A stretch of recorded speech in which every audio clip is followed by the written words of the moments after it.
I strongly advise you click the download spreadsheet link in the description, because you'll get this spreadsheet straight off. It's got all the code in it, everything, no registration, don't want any details. You can have it, use it to play with. That way, I think you'll learn faster, and you've got all the codes and everything set up, and then you can just apply this technique to your own spreadsheet in your own time.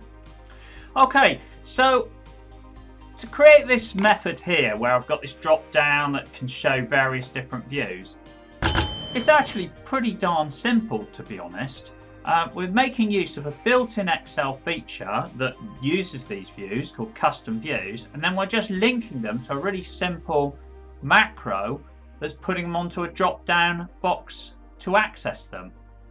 Now, I'll give you a quick overview of how we're doing this, so that those of you that are familiar with custom views can get straight on with it and crack on. And then I'll go into the detail and we'll recreate this completely from scratch, so you can see step by step how we're going to do it. So let's go.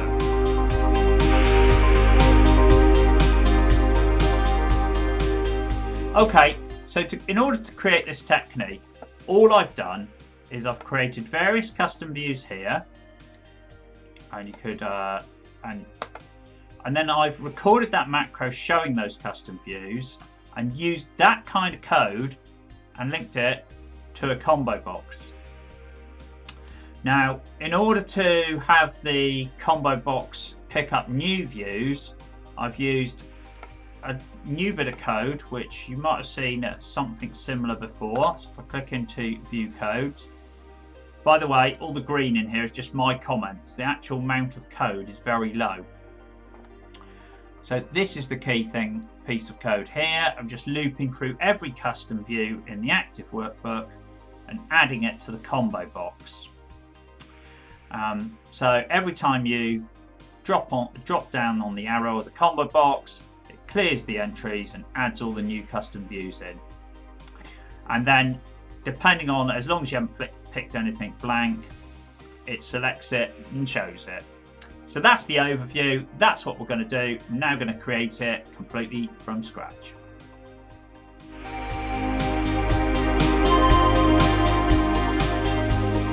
Right, so we're going to create a brand new spreadsheet now using these and set it up exactly like this. So just go to all data. So I'm going to copy and paste all this data here into a brand new spreadsheet. I'll put it here, and actually I'll just put it on the same row just to keep things nice and simple. Right. So here's our data. Now I'm just going to move that across there, and I'm going to freeze the panes just so that when we scroll we can go up and down like that. Now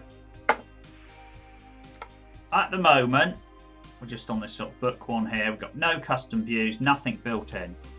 So I'm just going to start with this, call this a custom view, which is everything. So I'm going to add this, and I'm going to call this all data. So it's kind of like your kind of default, right? Click OK, and that way we've got a custom view to work with when we start adding stuff together. Right.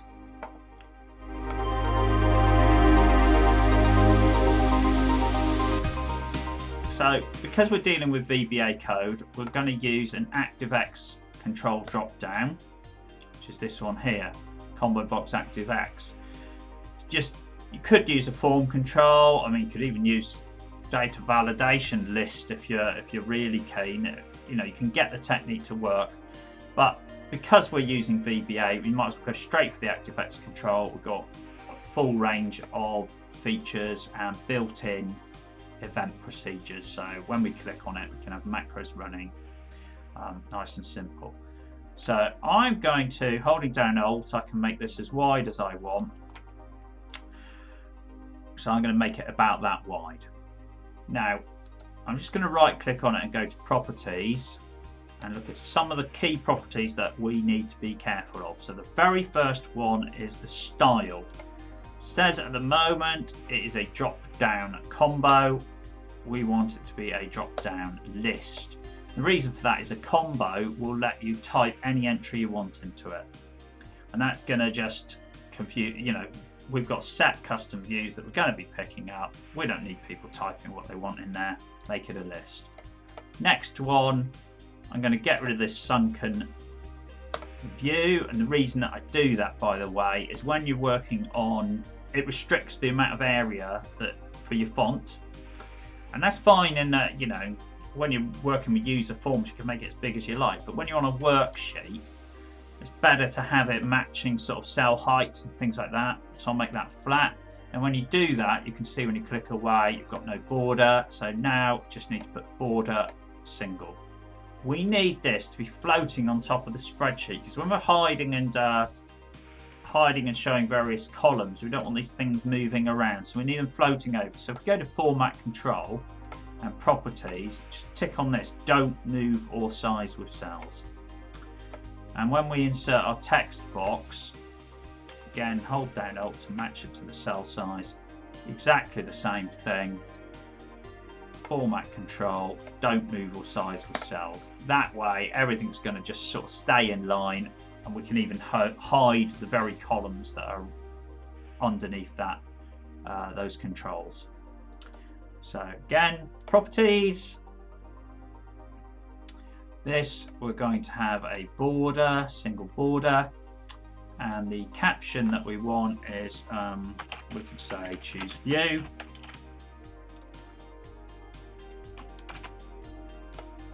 Okay, that's looking all right. Click that off. I'm just going to remove the grid lines from the spreadsheet to give it a slightly more professional look.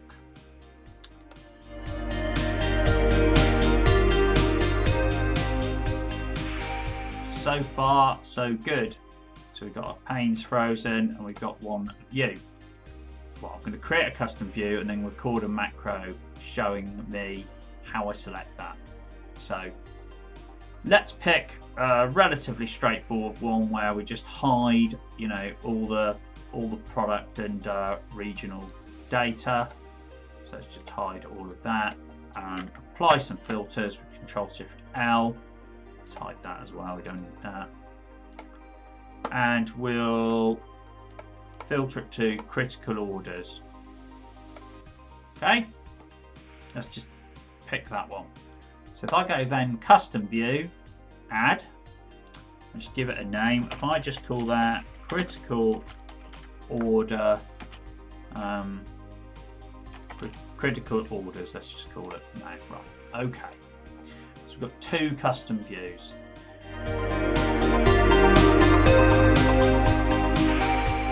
So now what we need to do is add some code to this view. So if we go to view code, you can see that straight away it's selecting a change event.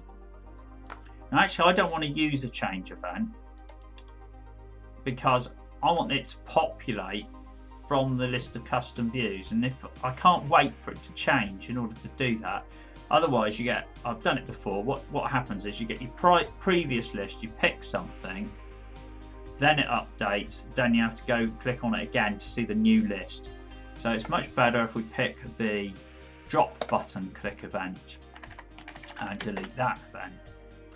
Now of course I've got the code from the previous workbook here. So if you look at this code here, but I'm going to create this pretty much from scratch, and then I could show you sort of how I basically went about doing this if you didn't know how to get this code yourself. Developer tab, record macro. Doesn't matter what we call it, as long as it's in this workbook and you're going to be able to find it. View, custom view, all data, show, and then I'm just going to do it again, but with the other one, critical order, show. So I've done it twice. No real reason, just so we can see a bit more code. So stop that recording, go to the Visual Basic. It would have put it in a module in the current workbook, gone there. So I'm just going to grab that code. Actually, I'm just going to put it here for now. Right, active workbook, custom views, its name, .show. Right, It's fairly straightforward. So that's how you're going to show custom views.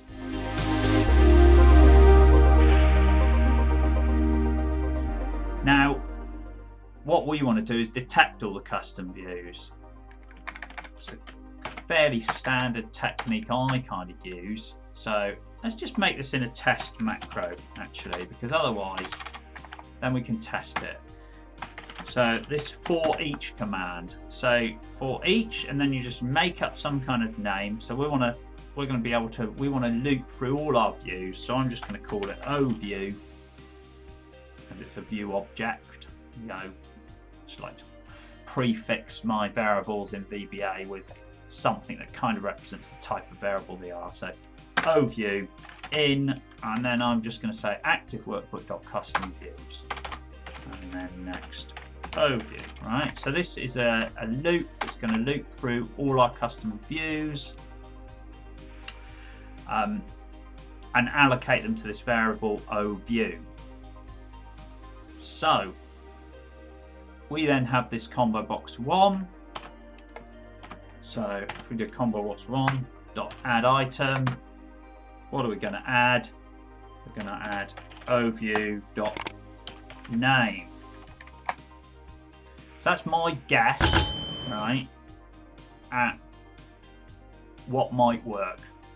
Okay, this is kind of how I work when I'm building code from scratch. Right, appears to be doing something. Right, it's ended. What's it done? Well, let's have a look. Oops. What I should have done before. Well, you can see it's basically added the 2 straight away, so we know it's worked. I've hit escape there, hit OK, hit stop. Now, the reason we've got problems here is because all of this code we need to comment out whilst we're in development mode, if you like. Right, so that's added it. Okay, that's great. That's brilliant, right? Now, we also need to clear it before we add it. Otherwise, every time we click on the thing, it's going to add just this code just adds it on the bottom. And if I run it again, and now have a look, you see you got everything twice. So you don't want that. So we need a line of code to say that we want to clear it. Right. So now when I run that, I mean, it's quick as a flash, isn't it? Right. That's working there. I can select it. I can't type anything else. So this is ideal.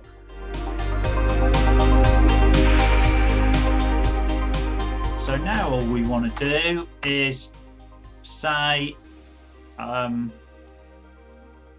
we want to show. So we effectively want to show a custom view now that's been picked. So whatever's been chosen. So I think we need a subtest 2. So this time what we want to do is the view we want to show is whatever's in the combo box. So combo box 1 dot value.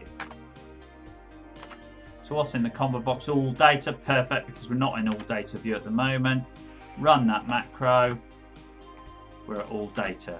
Right, excellent. If I change that to critical orders, run this macro. Critical orders, right, looking good, yeah.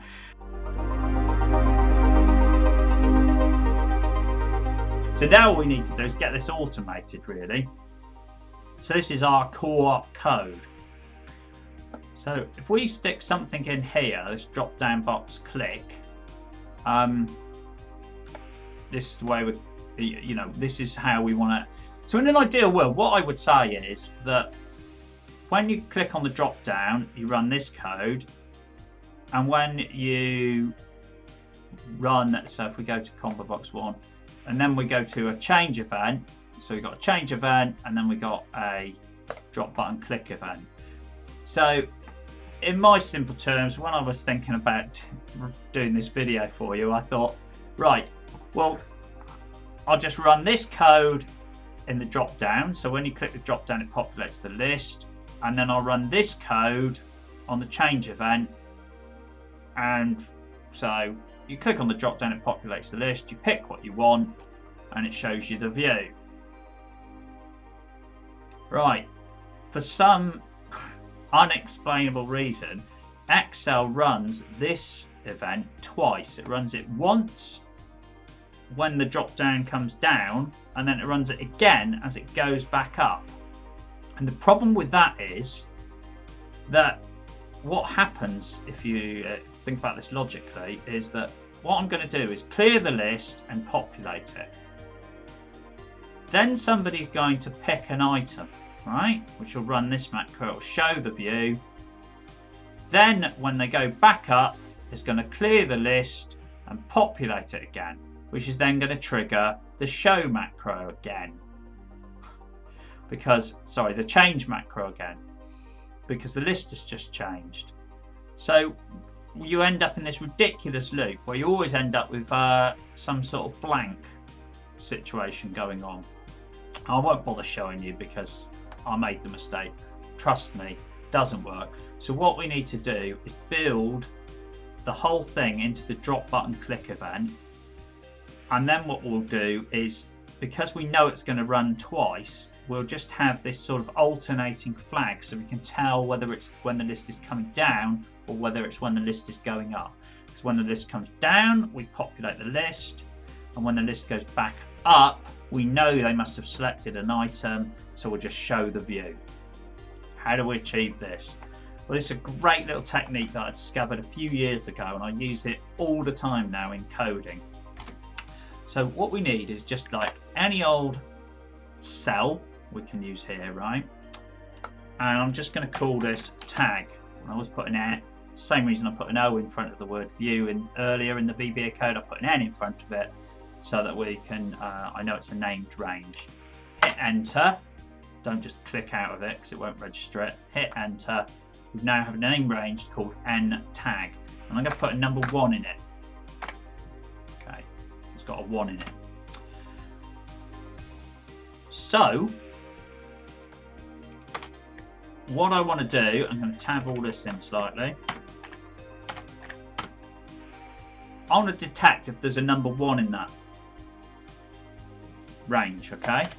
So I'm just going to say if range and tag dot value equals 1, then this is populate the list. Else unpopulate the list. Sorry, show the view, I mean, because and if, and then whatever happened, I'm going to basically change that value to its another state. And if I just times it by -1, effectively that every time, so it's 1 at the moment, times it by -1 becomes -1. So this code runs next time, right? Then after that code runs, you times it by -1 again. So it's currently -1, now changes -1 times -1, 1, it goes back to 1, that code runs. So it's a great way. Effectively, every time this macro runs, it'll either run that, and then next time it'll run that, and it will just alternate between running these 2 sections of code. So it's a brilliant technique that I use very often actually. It kind of gives you like almost like a flip system, and you can write completely elaborate stuff based off of this. But anyway, for now,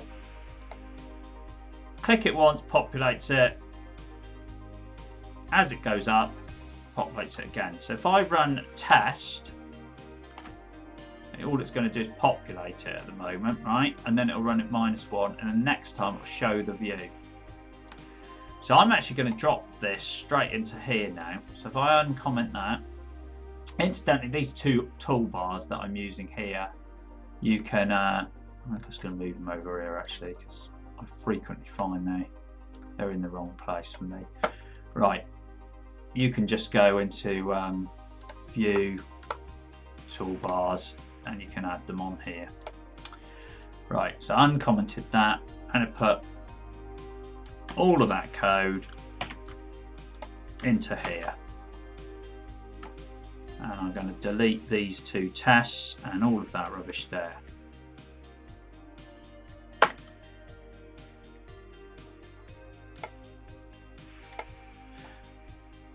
And that. Right, so we're down to our basic clear code now. Does it work? Right, so when I click on here, I get the 2 here, go to all data, changes it, critical orders, changes it. Right.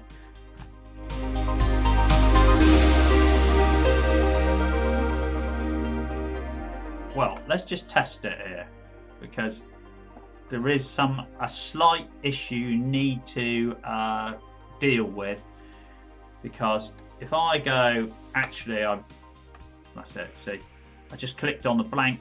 I'll do that again so you can see what I did. I just click on it while it's blank and you get an error. And the reason for that is you're trying to show a custom view that's completely blank. So simple case of that's the value in the combo box. So all you need to do is just put an if that is not equal to blank, then show the view. And that way, if it's blank, just won't do anything. So that deals with that little error. Should do anyway, yeah.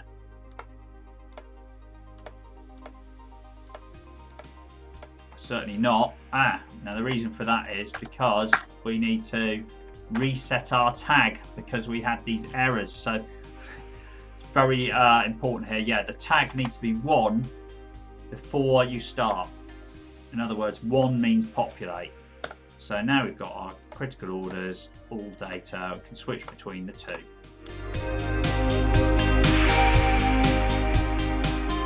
Does it work for another view? Let's just go back to all data, put some filters on it. Let's just select one region so I think we can see very clearly one type of customer, small business, one category of, just do envelopes. Right, so we know we've only got 2 lines there. Let's hide an absolute load of columns.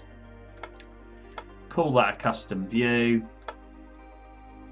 So we'll add a test view, click OK. Immediately it appears. So we can go between that. Right, so that's how you achieve these custom views linked to a drop-down box. Hope you enjoyed that. Make sure you download that spreadsheet, got all the code, it's fully annotated. So I've recreated it here, but actually in here I've got much more annotated code explaining what it's all doing so that you can look back at it and see what's done. Practice with all the data, have a look.